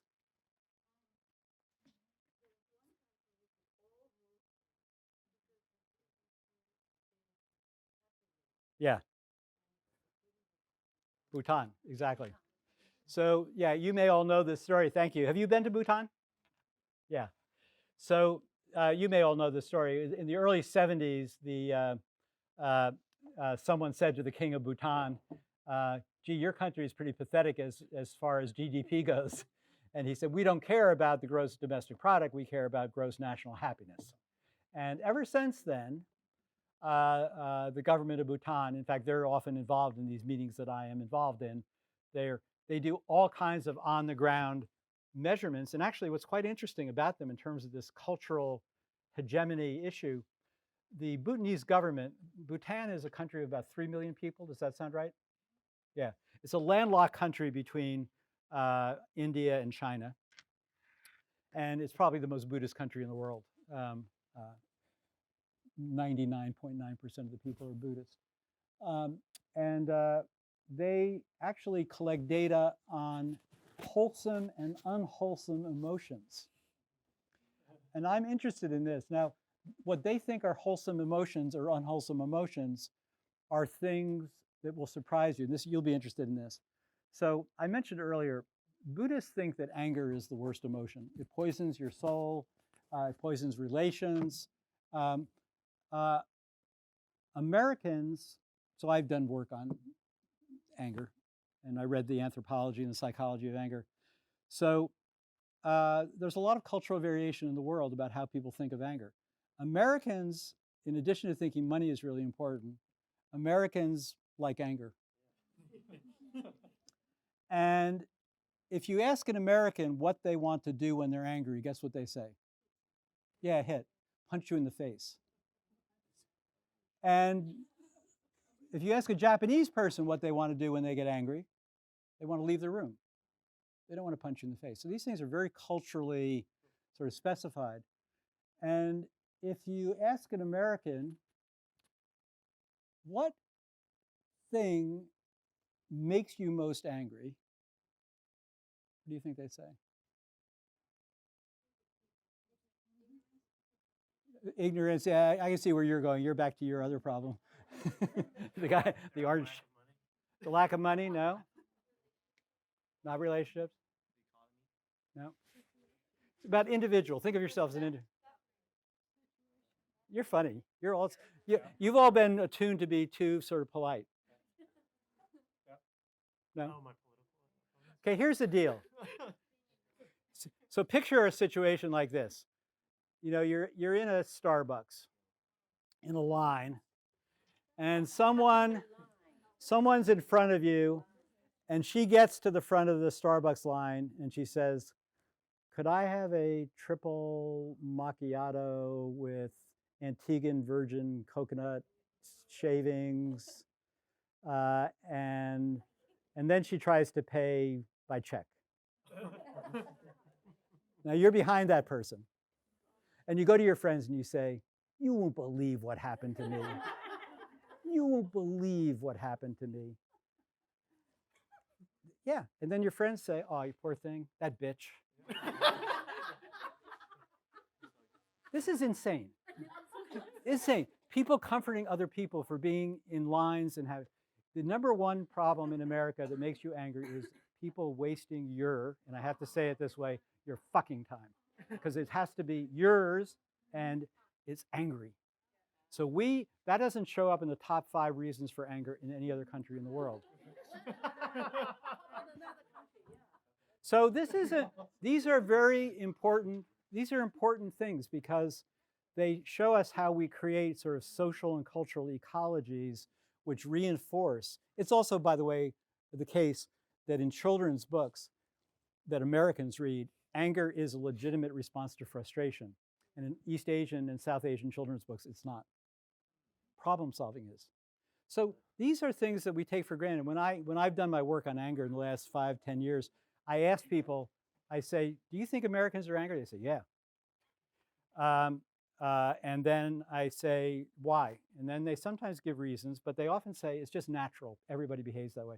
But everybody doesn't behave in the same ways with it. So back to Bhutan, when people in Bhutan now go around to houses, one of the things they try to measure is the dispositions to be angry. And if those are very, very low, like in America right now, with political disparities, you got the left and the right, everybody's angry. All right? Everybody's anxious and angry. And that they would be very worried about that, as we should be too. But I'm just pointing that out. So thank you for mentioning Bhutan. Yeah. Please. What is dystopia about in the slideshow back on the early graph? Values for happiness. You know, that first one of the ranking?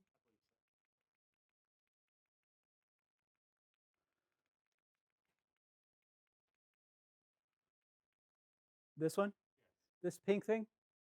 It's on the end. No, it's, oh.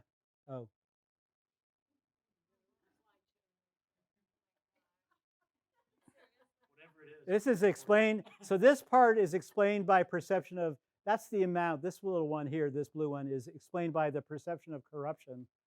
And this one is, I'm sorry, I could, I can look on the computer where it will show me. Oh, a slideshow to go bigger? Dystopia plus residual. So in here. Emily, yeah, go to slideshow. I apologize. Okay, dystopia 1.88 plus residual. I don't know what that means. It seems like it's bigger than the other one. It is probably bigger, but this is maybe all the sort of variations that aren't accounted for in other explanations. Yeah, yeah. So, so this, just so you know, yeah. So this one is how much of the ranking is explained by their per capita income.